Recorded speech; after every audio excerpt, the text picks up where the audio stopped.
서당에서 아이들이 공부를 하고 있구나. 퇴계 이황 선생은 신분이 높고 낮음에 상관없이 뜻이 있는 학생은 누구든 제자로 받아들여 뛰어난 인재로 키워내는 훌륭한 스승이었지. 저기 책을 읽고 있는 강아지가 보이니?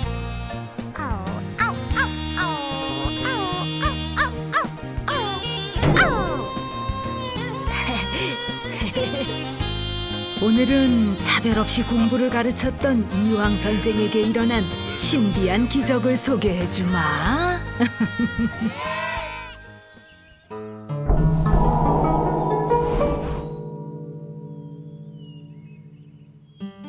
옛날 조선시대 춘천 퇴계동에 이황 선생이 살았단다. 이황 선생은 학자로서 열심히 일하다가 어머니의 고향 마을로 돌아와 서당에서 아이들을 가르치고 있었지. 배우고 익히면 기쁘지 아니하리라. 어느 날 서당 안으로 작은 강아지 한 마리가 들어왔단다. 그럼 저희들은 이만 가보겠습니다. 안녕히 계세요.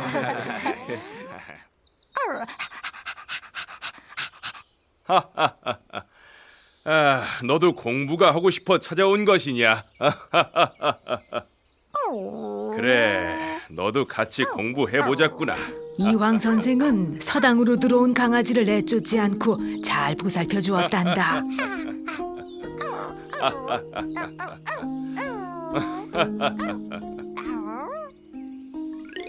자, 오늘은 여기까지 공부해보자꾸나.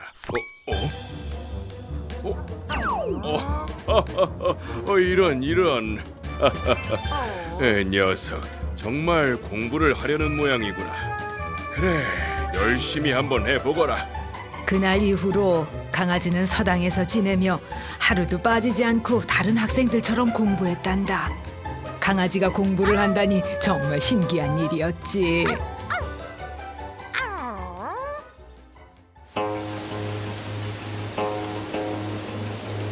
자, 오늘은 어제 배운 내용을 다시 한번 공부해보자꾸나. 자, 오늘도 어제 배운 내용을 공부해보자꾸나. 오늘 배운 내용 중에 가장 중요한 부분은, 얘들아, 오늘의 수업 중 가장 중요하게 여겨지는 것이 무엇이라고 생각하느냐?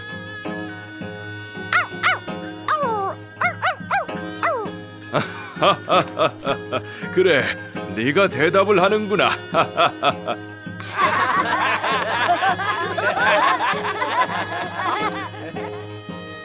그렇게 3년이 흐른 어느 날 강아지가 호련히 사라졌단다.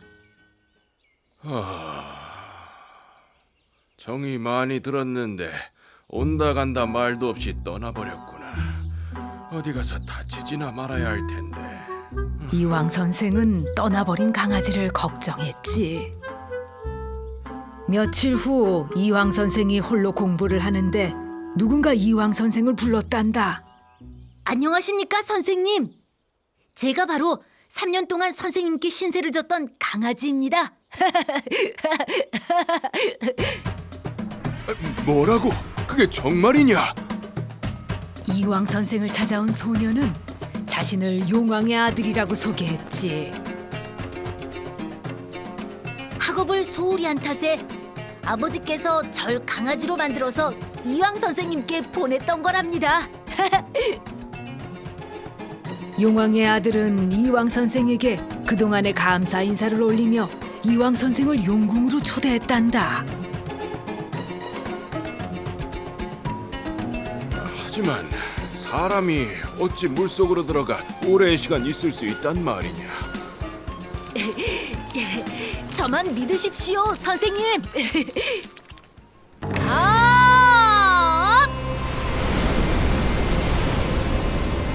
용왕의 아들이 한 번 손짓을 하자 물이 양쪽으로 갈라지고 커다란 거북이 2마리가 나타났단다. 둘은 이 거북이를 타고 용궁으로 향했지. 용궁은 지상에서는 볼 수 없는 신비로운 세계였지. 이왕 선생은 그곳에서 아주 귀한 대접을 받았단다. 내 아들이 이왕 선생께 좋은 말씀을 듣고 많은 것을 배워와 꼭 보답하고 싶었습니다. 네, 아버님. 선생님께서는 항상 저를 아껴주셨습니다. 공부를 하고 싶어 서당에 찾아온 것이라면 누구든 환영입니다. 자, 이것은 선물입니다. 식사할 때마다 하나씩 떼어 드십시오. 용왕은 이왕 선생에게 집 한 다발을 주며 반찬으로 먹으라고 선물했지. 이왕 선생은 선물을 받아들고 집으로 돌아왔단다. 신기하게도 용왕의 선물인 지푸라기는 순식간에 생선이 됐지. 이럴 수가! 지푸라기가 변하여 생선이 되다니!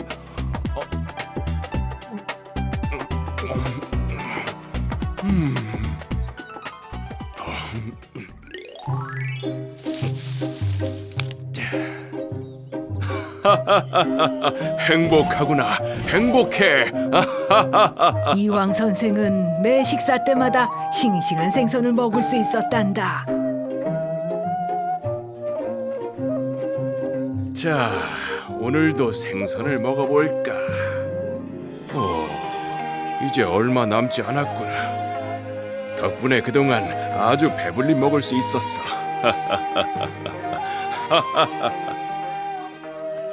며칠 후 용왕이 준 지푸라기의 끝이 아주 조금만 남게 됐지. 이왕 선생은 남은 지푸라기를 서당 앞 개울가에 뿌렸단다. 그러자 지푸라기가 수많은 물고기로 변해 개울을 가득 채웠지. 오, 정말 신기한 일이로구나. 그날 이후 용왕의 선물로 생긴 물고기를 공지어라 부르고 그 개울을 공지천이라고 부르게 됐지. 현재 공지천에는 커다란 물고기상이 세워져 있단다. 공지어와 공지천은 이왕 선생에게 찾아온 기적 같은 일이라 할 수 있단다. 얘들아, 너희도 사람을 대할 때 차별 없이 대해야 한단다. 알겠지? 얘들아, 우리가 어떻게 이 세상에 태어났는지 알고 있겠지? 어머니의 뱃속에서 지내다 밖으로 나오면 우린 모두 부모님의 보살핌 안에서 성장하게 되는 거란다. 그러므로 최선을 다해 부모를 섬겨야 하는 것은 당연한 이야기겠지? 오늘의 이야기는 그것을 아주 잘 실천했던 효자에 대한 이야기란다.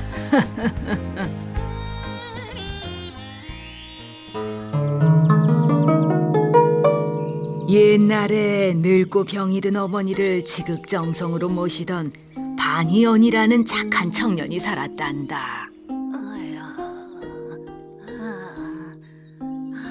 어머니, 조금만 참으세요.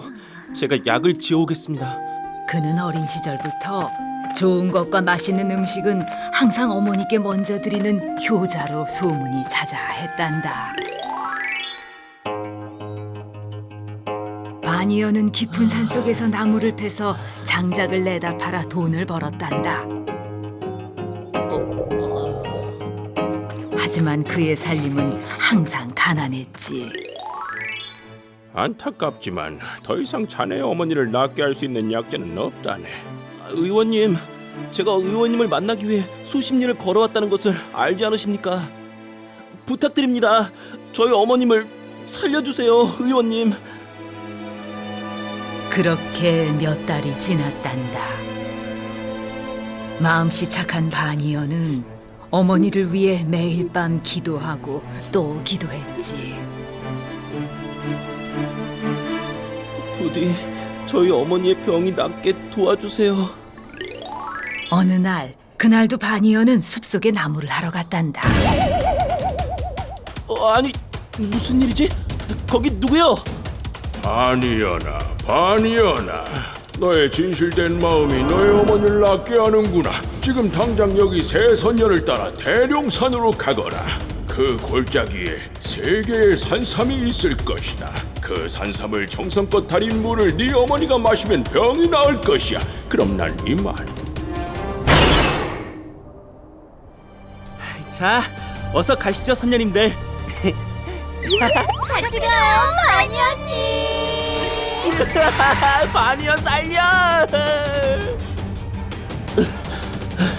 더웠다.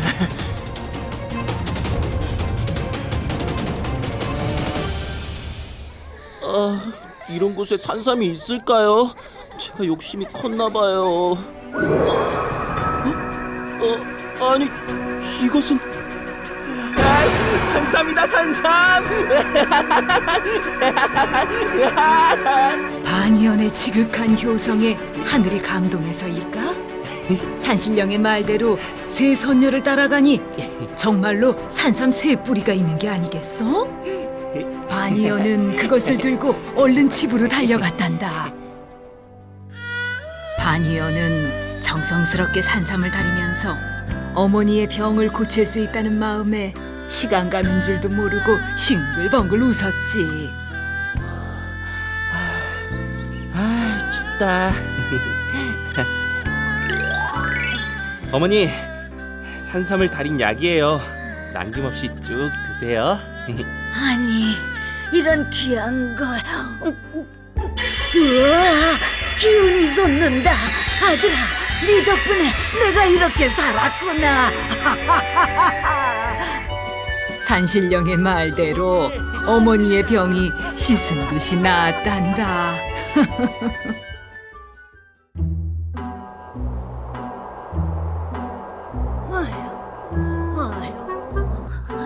하지만 얼마 뒤 이상하게도 어머니는 다시 기운을 잃어가기 시작했단다. 어머니, 혹시 무슨 걱정이라도 있으세요? 아니다. 잘 익은 산딸기를 딱 한 입만 먹을 수 있다면 기운이 돌아올 것 같다만. 산딸기요? 하지만 옛날에는 한겨울에 산딸기를 구할 수가 없었단다. 바니어는 눈 내리는 하늘을 걱정스럽게 바라봤어. 그는 결국 산딸기를 찾아 눈보라가 휘몰아치는 겨울산을 오르기 시작했단다. 어머니께서 산딸기를 드시고 싶어 하시는데 이대로 가만히 있을 수만은 없어.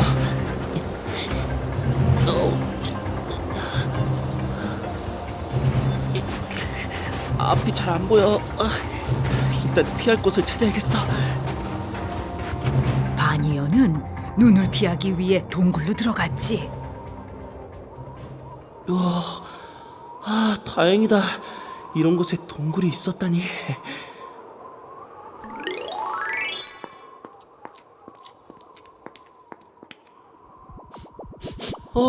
달콤한 냄새. 이 냄새 설마 이럴 수가. 산딸기다. 산딸기를 찾았어.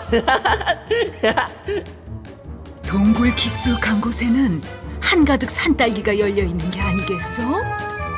바니어는 어머니를 생각하며 산딸기를 가득 안고 동굴을 나섰단다. 이 겨울에 산딸기를 구하다니 어머니가 기뻐하시겠지. 얼른 돌아가야지.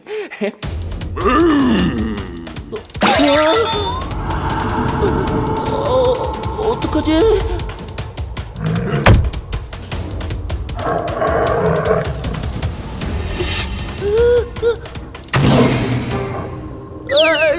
사람 살려! 아니, 뭐지? 산신령님께서 저를 보내셨습니다. 어서 제 등을 타세요.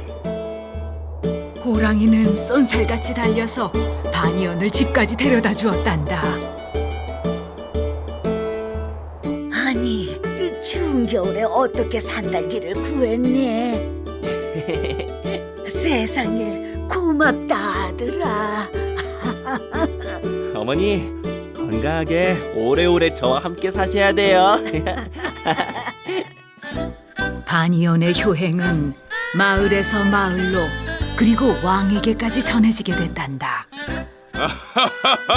참으로 대단한 효성이구나.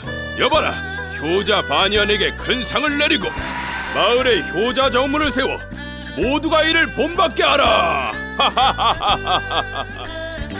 바니언에 대한 이야기를 듣고 크게 기뻐한 왕은 바니언의 효행을 기리기 위해 그가 사는 마을에 효자 정문을 세워 칭찬했단다. 사람들은 그 마을을 효자문 거리라 불렀지. 그리고 그곳은 현재 효자동이 되었단다. 얘들아, 그 과자를 잘 들고 있으면 조금 있다가 과자 선물을 주마.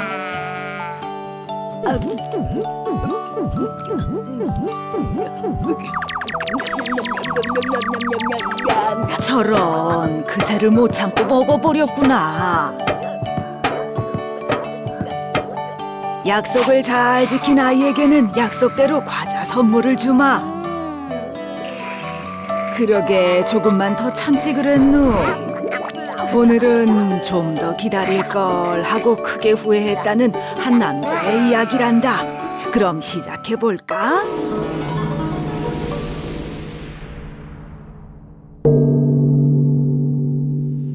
옛날 늦도록 장가도 못 가고 홀로 사는 나무꾼이 있었단다.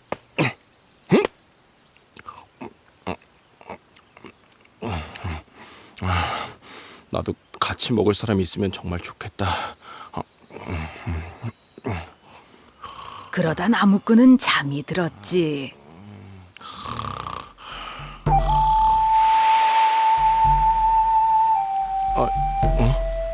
여기가 어디지? 얘야, 나무꾼은 꿈에서 어머니를 만났단다. 어머니! 얘야, 보름이 되면 이 폭포에 선녀들이 내려와 목욕을 한단다. 네? 선녀들이요? 선녀들이 바위 위에 올려놓은 옷 중 하나를 숨겨놓으면 그 선녀와 결혼을 할 수 있을 게야. 오늘이 바로 그날이니 오늘 밤 폭포에 가보거라. 오늘 밤 폭포요? 아이 셋을 낳을 때까진 절대 옷을 내어주면 안 된다. 잊지 말거라. 어머니! 잠깐만요! 어머니! 꿈이었구나. 오늘 밤 선녀가 목욕을 한다고? 나무꾼은 꿈에서 본 폭포를 찾아갔지. 아무도 없네. 그때였지. 하늘에서 선녀들이 내려왔단다.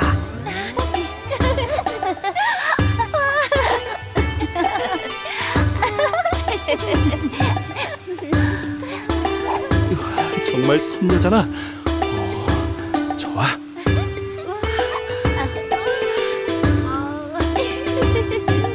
나무꾼은 꿈에서 본 어머니의 말대로 선녀의 옷을 숨기기로 했단다.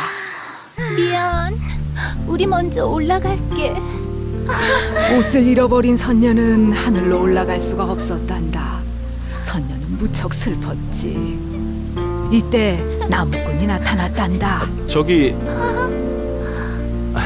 괜찮으시면 이 옷이라도 입으실래요? 고맙습니다. 밤이 깊었는데 가실 곳은 있으신지요? 네? 아니요. 그럼 누추하지만 저희 집이라도 괜찮으시다면. 감사합니다. 선녀는 나무꾼의 집에서 살게 됐지. 그렇게 나무꾼과 선녀는 부부가 됐고 시간이 흘러 아이 둘을 낳게 됐단다. 아이들을 보고 있으면 세상 시름도 잊게 되니 이런 게 바로 행복인가 봐요. 사방님과 혼인한 후 행복한 가정을 꾸리게 되었네요. 하지만 선녀에게는 걱정이 하나 있었지. 저기 부인, 혹시 무슨 근심이라도 있어? 왜 그러시오? 하늘에 계신 아버지와 언니들은 어찌 지내실지. 그리워도 만날 수 없다는 게 너무 슬픕니다. 슬퍼하는 선녀를 보니 나무꾼은 마음이 아팠지. 저렇게 슬퍼하는데 선녀 옷을 꺼내줄까? 그래, 아이를 둘이나 낳았는데 하늘나라로 가버리진 않겠지. 저기 부인, 혹시 이 옷이 부인의 거 맞나요? 맞아요. 제 옷이에요. 기뻐하는 선녀를 보니 나무꾼도 기분이 좋았단다. 그런데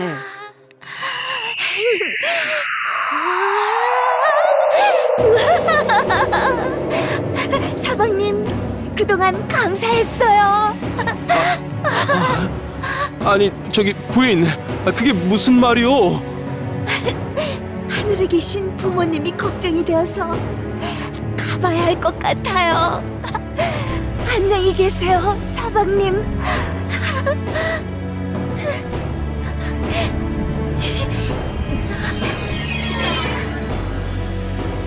부인, 가지 마시오, 부인. 선녀는 아이 둘을 데리고 하늘나라로 가버렸지. 그 후 나무꾼은 시리에 찬 세월을 보냈단다.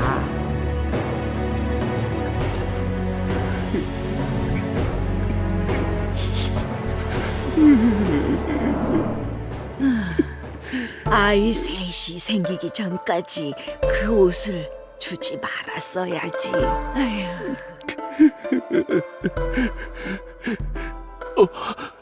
어머니. 조금 더 기다리면 행복해졌을 텐데 그 옷을 저버렸으니 어쩌누. 걱정 마라. 내가 하늘나라에 가는 방법을 알려줄 테니 걱정 마. 그대로 하거라.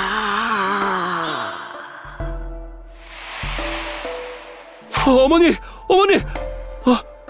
또 꿈이었나? 나무꾼은 꿈에서 어머니가 알려준 대로 선녀가 목욕하는 폭포를 찾아갔단다. 그래, 여기 두레박이 내려온단 말이지. 선녀가 옷을 잃어버린 사건이 있은 후부터 선녀들은 두레박을 타고 내려오고 있단다. 그 두레박을 타고 줄을 당기면 하늘나라로 갈 수 있을 게야. 분명 이 줄을 당기라고 하셨지?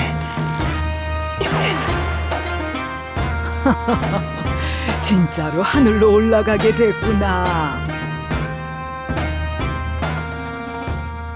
하늘나라에 올라간 나무꾼은 선녀와 아이들을 만날 수 있었지.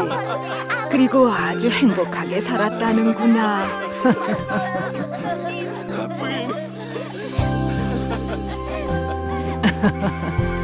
이 선녀와 나무꾼의 이야기는 너희도 많이 들어봤지? 강원도 춘천에 위치한 등선 폭포가 바로 선녀와 나무꾼의 이야기가 탄생한 그 폭포란다. 아직도 선녀들이 목욕하러 내려오냐고?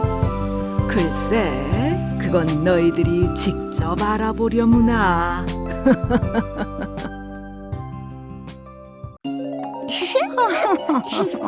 독립운동의 대표적인 인물 김구 선생의 위인전을 읽다니 참으로 기특하구나. 할머니, 우리나라엔 참 대단한 독립운동가들이 많은 것 같아요. 할머니도 존경하는 독립운동가가 있나요? 물론이지. 사실 알려지지 않은 수많은 독립운동가들이 더 많단다. 그 중에서도 춘천의 대표적 의병장인 의암 유인석 선생이 생각나는구나. 지금부터 그분의 이야기를 들려주마.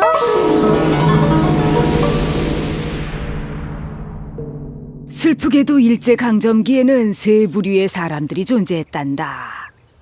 아유, 조선을 위해 늘 수고가 많으십니다요. 아하. 첫 번째는 조상 때부터 양반이면서 줄곧 부귀영화를 누렸고 일제강점기에서도 친일 행각을 일삼았던 친일파들이란다.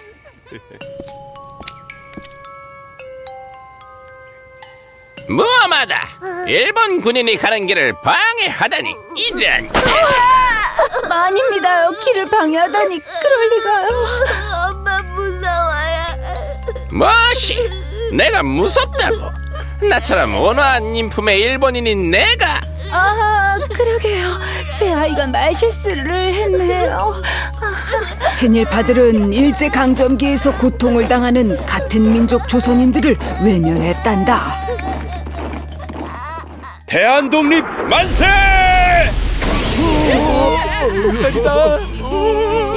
에이, 생쥐 같은 녀석들 당장 잡아라! 생쥐는 바로 너희들이다. 남의 나라를 침범하고 악랄한 범죄를 저지른 너희들 말이다.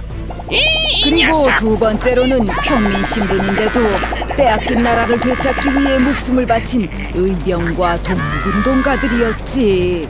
아이 거참 의병이 밥을 먹여준다냐. 며칠간 또 이곳이 시끄럽겠네요. 장사하기 다 틀렸어요. 그러게나 말이요. 그리고 나라가 어떻게 되든지 세상 변하는 대로 따라 살겠다는 사람들이었단다. 이렇게 일제강점기의 조선은 친일파, 독립군과 의병, 그리고 모든 것에 무관심한 자들로 혼란스러웠단다. 민족의 위기와 고난을 무시하는 친일파들이야말로 참으로 양심 없는 자들이 아닌가. 유학자였던 유인석은 부유한 양반과 배운 사람들이 나라를 망치고 민족을 배신한 것을 용납할 수 없었단다. 그리고 얼마 후 고종 32년인 1895년에 일본인이 명성황후를 시해한 을미사변이 일어났단다. 우리 민족에겐 엄청난 치욕과 슬픔을 안겨준 사건이었지. 내가 조선의 국모다.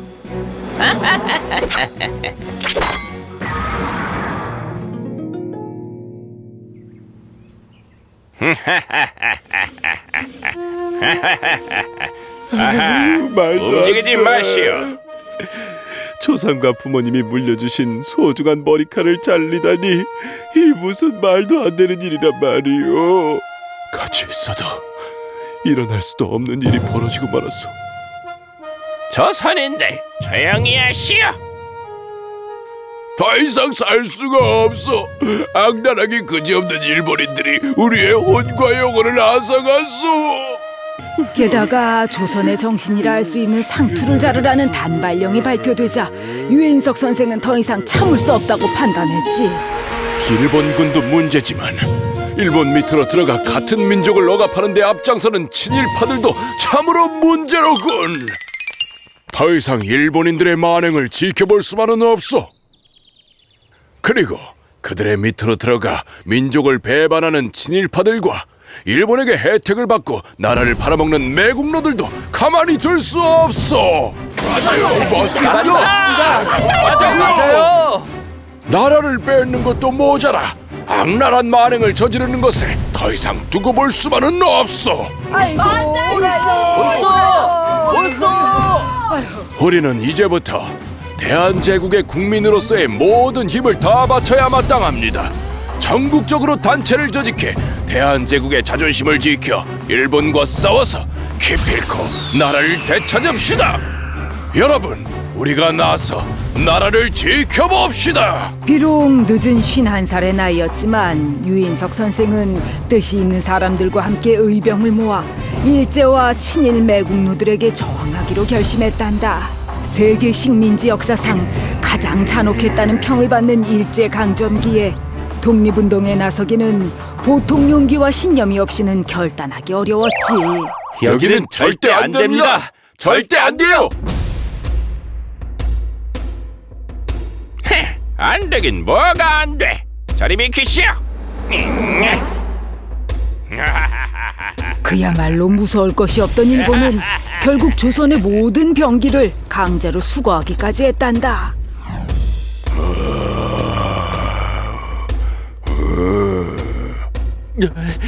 저리가.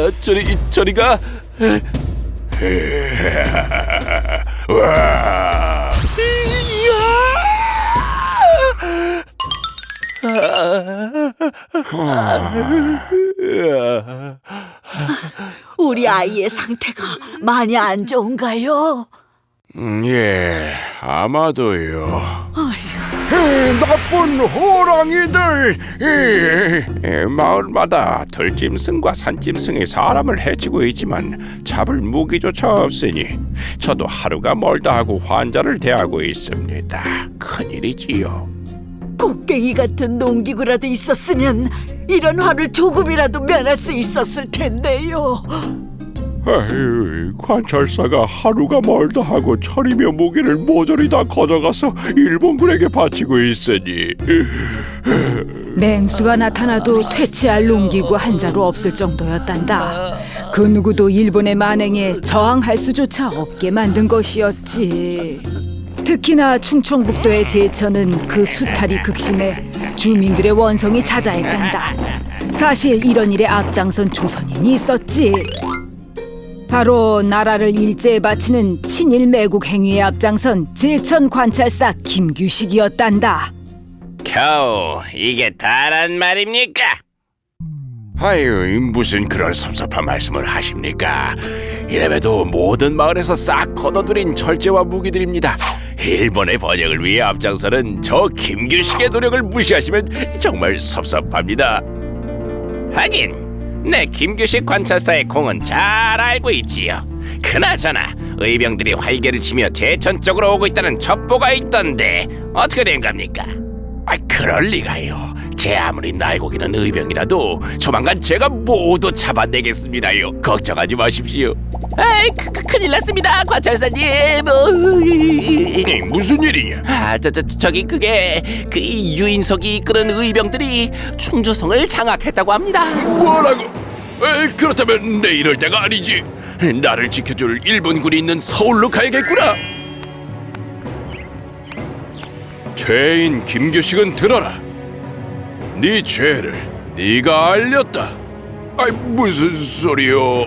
난 그저 힘없는 약자입니다. 내게 죄가 있다면 힘없는 조선에서 태어난 나라를 뺏기고 일본이 하라는 대로 그저 했을 뿐입니다요. 무엇이? 지도자란 사람이 빼앗긴 나라를 끝까지 지킬 생각은 않고 일본의 발밑으로 들어간 나라를 팔아먹는 행위를 하고도 말인가? 이미 조선의 명은 끝났단 말입니다. 뻔뻔하기도 하지. 이렇게 뻔뻔할 수가? 친일파인 것이 부끄럽지도 않소. 조상 대대로 조선의 양반가의 자제로서 혜택을 받고 자랐으면서도 그런 말을 하다니, 그러고도 지도자로서 자격이 있다고 생각하는가? 내 기필코 끝까지 목숨을 바쳐 친일파 매국노들을 처단하리라. 나는 억울하오. 억울하단 말이오. 억울하다. 유인석 선생은 결국 제천에서 악명을 떨친 친일파 매국노 관리 김규식을 처단했단다. 그리고 선생의 의병들은 일본군에게 장악됐던 충주성을 되찾았단다. 각 지역에서 의병들을 보내온 결과였지. 선생님의 지도 아래 충주를 점령한 일이 전국 의병들 사이에서 놀라운 일로 전해지고 있습니다. 아닐세. 난 그저 조선인으로서 해야 할 일을 한 것뿐일세. 아닙니다. 전국에서도 일본군의 위세가 막강했던 충주를 점령했으니 얼마나 대단한 일입니까? 맞습니다. 머지않아 이곳에서 전국의 의병들과 힘을 합치면 일본의 심장구가 있는 서울까지 갈 수 있는 기틀을 마련할 수 있을 것입니다. 그런데 왜 줄곧 근심 어린 표정이십니까? 우리 의병들의 무기가 얼마나 남아있는가? 일제 무기 침탈로 얼마 남지 않았습니다. 사실 유인석 선생의 수천 명의 의병 중에서 실제 총을 가진 자는 400여 명에 불과했단다.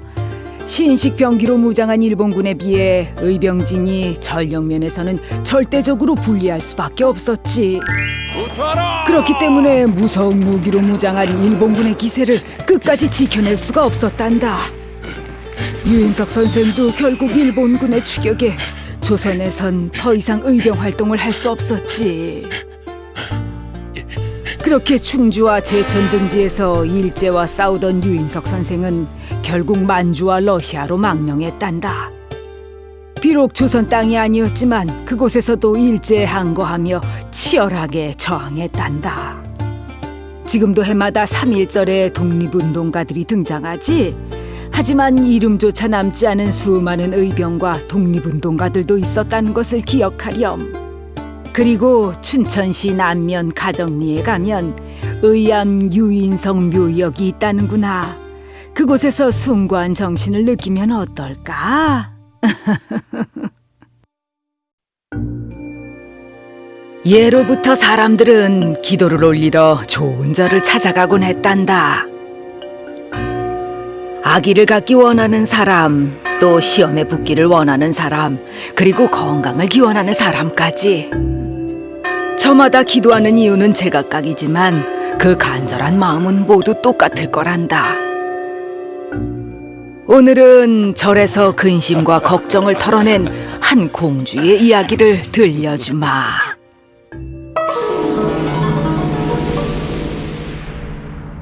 옛날 어느 이웃나라에는 아름다운 공주가 있었단다. 공주야. 네, 아바마마.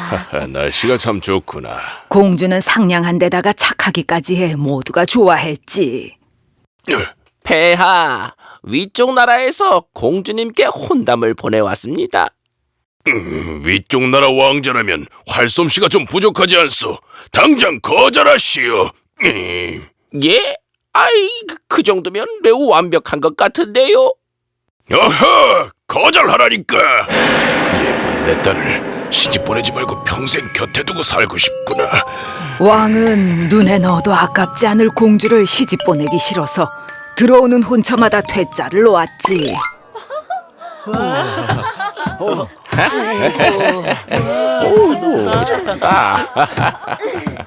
하지만 공주의 인연은 멀지 않은 곳에서 나타났단다. 괜찮으세요? 죄송합니다. 그렇게 공주와 청년의 사랑은 시작됐지. 시간이 흐를수록 두 사람의 마음은 점점 더 깊어졌고 세상 그 누구도 두 사람을 떼어놓을 수 없을 정도였지. 내 녀석! 네가 감히 내 공주를! 아바마마, 이분은 훌륭한 학식과 성품을 가진 분입니다. 이번에 관직이 올라 장래도 촉망받고 있고요. 에이, 시끄럽다! 그 잘났다는 왕자들의 혼담도 거절했건만 평범한 집안의 아들과 혼인을 하겠다니 용서할 수 없다! 제가 좀 더 훌륭한 사람이 되겠습니다. 그러니 부디 저를 받아주십시오. 시끄럽다! 저 녀석을 저 머나먼 섬으로 유배 보내도록 하여라! 안 돼요, 아바마마. 그리할 수 없습니다. 공주! 아바마마, 그 명을 거두어 주세요. 결국 두 사람의 사랑은 슬픈 결말을 맺게 됐구나. 유배를 가게 된 청년은 매일 공주를 그리워하며 슬픈 나날을 보냈지. 공주, 보고 싶습니다. 물론 공주도 눈물이 마를 날이 없을 정도로 펑펑 울었단다. 울음이 멈출 때까지 한 발짝도 밖으로 나오지 못하게 해라! 왕의 화는 그칠 줄 몰랐지. 그 후 공주는 완전히 다른 사람이 됐단다. 공주님, 아침 산책을 가시겠습니까? 귀찮아. 그럼 뭐 글공부나 그림, 뭐 다른 거라도 준비할까요? 아니, 다 귀찮아. 늘 긍정적이고 상냥했던 공주는 이제 차갑고 무기력한 사람이 돼버린 거지. 게다가 공주의 마음에는 뱀의 형체가 또아리를 틀고 있는 것 같은 빛이 보였단다. 공주는 자리에 누워 일어날 생각을 하지 않았지. 공주야, 네가 왜 이렇게 변하였느냐? 내게 할 말이 있다면 일어나서 말을 해보거라. 공주는 아무 말도 하지 않았단다. 어떠한가? 기가 매우 미약하게 흐르는 것 같습니다. 공주님의 마음이 길을 차단하고 있는 것 같습니다만. 이를 어찌할꼬? 왕은 지난 일이 후회됐지만 이제 와서 어찌할 도리가 없었지. 폐하, 공주님의 경우 공기 맑은 절에서 심신을 정화하는 것이 큰 도움이 될 수 있을 것 같습니다. 절이라. 경치도 좋고 좋은 기운이 흐르면서 훌륭한 주지 스님이 있는 절을 알고 있는데 그곳으로 공주님을 모시는 게 어떨까요? 그곳이 어딘가? 경치도 좋고 좋은 기운이 흐르는 절. 그것은 춘천에 있는 청평사라는 절이었단다. 왕은 공주를 청평사로 보냈지. 어서 오십시오. 제가 청평사 주지입니다. 네, 안녕하세요. 주지 스님의 눈에 공주 심장 부근에서 반짝이는 빛이 보였지. 공주는 매일 기도를 하거나 수련을 하면서 시간을 보냈단다. 나무아미타불 관세음보살. 스님, 하루도 거르지 않고 열심히시군요. 아직도 제 마음을 제 마음대로 하지 못하겠습니다. 혹시 요 아래 연못에 가보셨나요? 네? 아니요. 요즘같이 달이 밝은 날은 정말 경치가 아름답죠. 오늘 밤 꼭 한번 가보십시오. 주지 스님의 말을 들은 공주는 그 길로 연못을 찾아갔지. 이런 곳이 다 있네. 내 모습이 비추는구나. 왜 이렇게 눈물이 나지?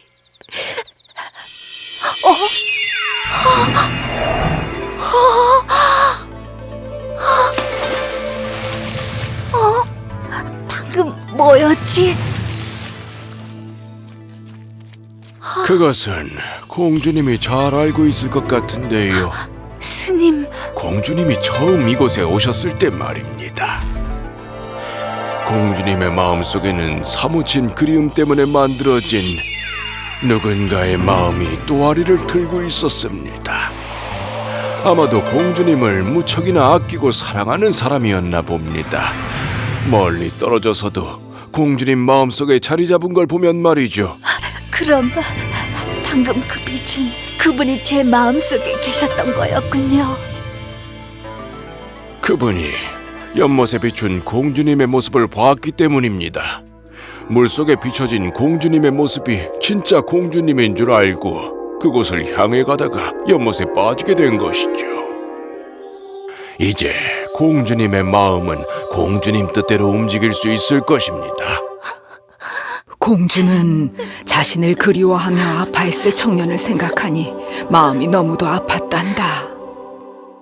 그리고 얼마 후 궁으로 돌아온 공주는 건강을 되찾은 것은 물론 전보다 더 활기차졌다는구나.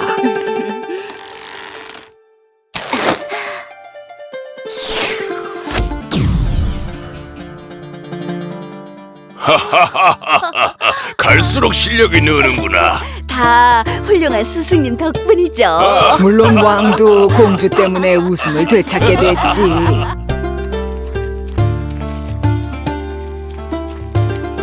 그리고 청평사의 영지못에는 언젠가부터 잉어 한 마리가 생겨났단다. 당신의 마음이 이제 평온해지길 바랍니다. 나무아미타불 관세음보살. 그리고 주지 스님은 그 잉어를 위해 기도를 올렸지. 이 이야기에 나오는 청평사는 강원도 춘천에 있는 아주 유명한 절이란다. 그 앞에 있는 영지목과 어우러져 아주 경치가 좋은 곳이지. 게다가 공주와 청년의 이루지 못한 사랑 이야기가 숨겨져 있다 하니 더욱 아름다운 장소로 느껴지지 않니?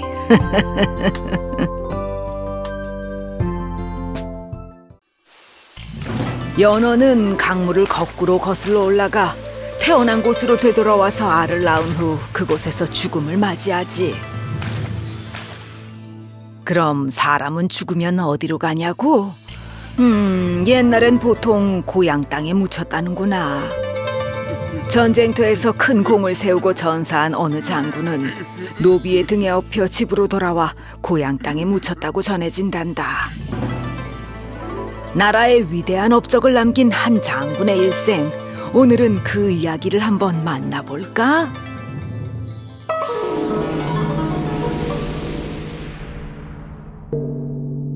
대대로 내려오는 선비 가문인 한씨 집안에는 백록이라는 아이가 있었지. 공자가 말하길 무언가를 안다는 것은 그것을 좋아하는 것만 못하고 좋아하는 것은 즐기는 것만 못하다. 목마르지?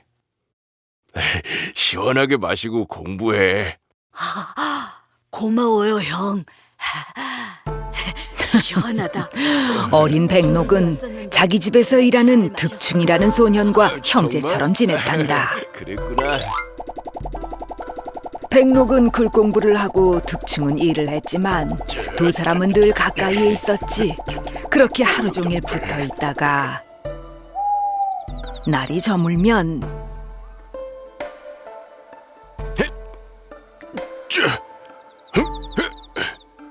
군자는 느긋하되 교만하지 않고 각자의 자리에서 꿈을 위해 열심히 노력했지.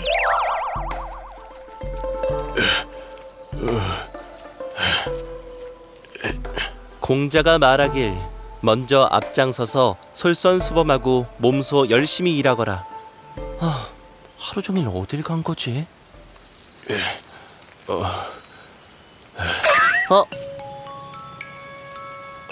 다녀왔습니다. 아니, 얼굴이 왜 이런 거야? 아이고, 어디서 뭘 했길래 다친 거냐고. 마을까지 쳐들어온 외병무리와 싸우다가 일이 됐다는구나. 나라를 침략한 왜구가 마을까지 약탈하다니! 야! 그 후 백록은 글 공부를 그만두고 무예 연마를 시작했단다. 하지만 가풍을 이어 문과에 급제하기를 원했던 한백록의 아버지 한괭은 백록의 행동이 영 마음에 들지 않았지. 못난 녀석. 하지만 한백록은 포기하지 않고 아버지께 자신의 뜻을 차분하게 말씀드렸단다. 가문의 대를 이어 문신이 되는 것은 무척이나 뜻깊은 일이나 왜구의 침략으로 나라가 위험에 처했는데 나라가 맞서 싸울 힘이 없다면 얼마나 애통하겠습니까? 나라를 잃으면 최고의 문신이 된들 아무 소용이 없다는 걸 깨달았습니다. 나라의 큰 보탬이 될 수 있도록 허락해 주십시오, 아버지. 결국 한괭은 아들의 무예 연마를 허락했단다. 한백록은 무예를 연마한 지 1년이 못 되어 무과 시험을 보게 됐지.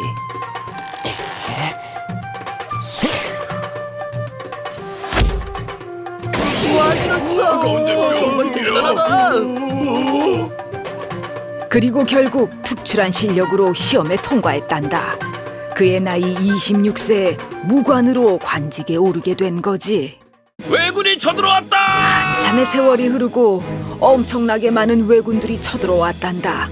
우리에게 많이 알려진 임진왜란 말이다.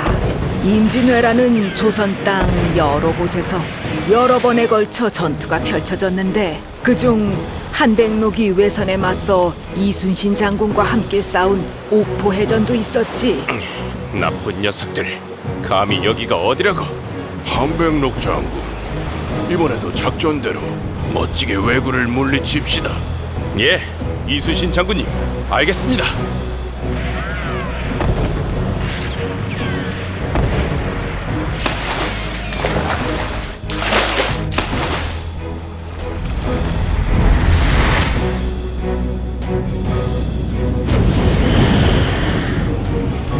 이순신 장군이 진두지휘한 옥포해전은 왜구를 포위하는 멋진 작전을 펼치며 크게 승리할 수 있었단다.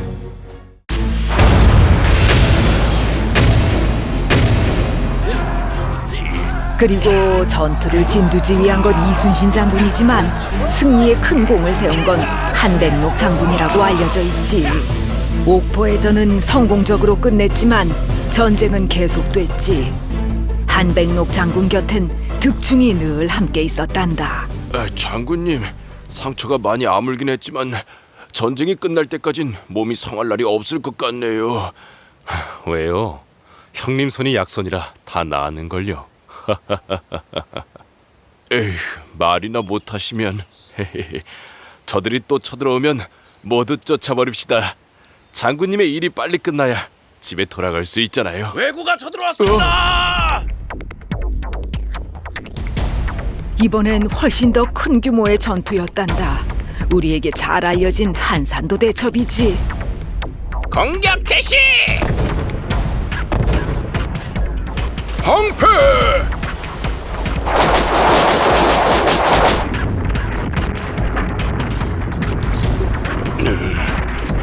장군님, 왜구의 공격이 점점 다가오는데 언제까지 기다려야 합니까?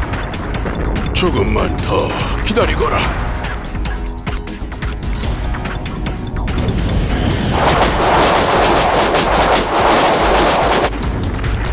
한백록 장군, 이제 시작해 보겠습니까? 네, 이순신 장군님 모두 작전은 알고 있지? 총 공격과 함께 제1열부터 출발한다. 이번에도 한백록은 이순신 장군과 함께였단다. 왜군 함대가 점점 가까워져 왔지만 공격 명령이 내려지지 않아 군사들은 점점 불안해했단다. 한산도 대첩에서는 세력으로만 보면 우리 편이 절대 열세인 상황이었지. 하지만 이순신 장군은 학의 날개를 펼치듯 적선을 감싸서 물리치는 학익진 작전으로 왜군에게 압도적인 승리를 이끌었단다. 위대한 전투로 세계 4대 해전 중 하나로 꼽히고 있지. 하지만 안타깝게도 한백록 장군은 이 전투에서 왜구의 총에 맞았단다. 그렇지만 전투가 끝나갈 때까지도 쓰러지지 않고 끝까지 적과의 싸움을 멈추지 않았단다. 그리고 결국 눈을 감고 말았지. 당시 왕인 선조의 기록에는 이렇게 적혀 있단다.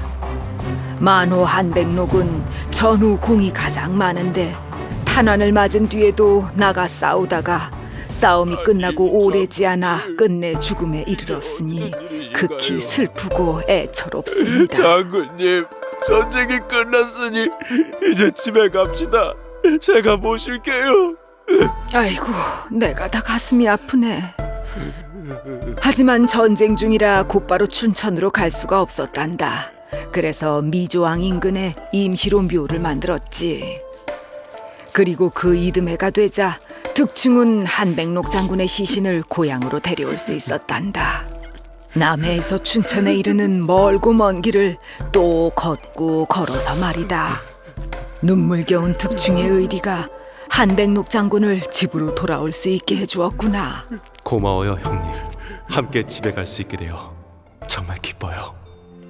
강원도 춘천시 서면 박사마을에는 한백록 장군 가문의 묘가 있는데 그곳에는 한백록 장군뿐 아니라 노비 득충의 묘도 있다는구나.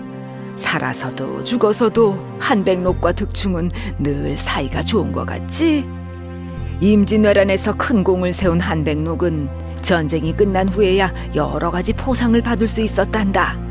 그중 순조 11년엔 충장공이라는 시호가 내려졌는데 그렇다면 앞으로 충장공 한백록이라고 불러야겠지?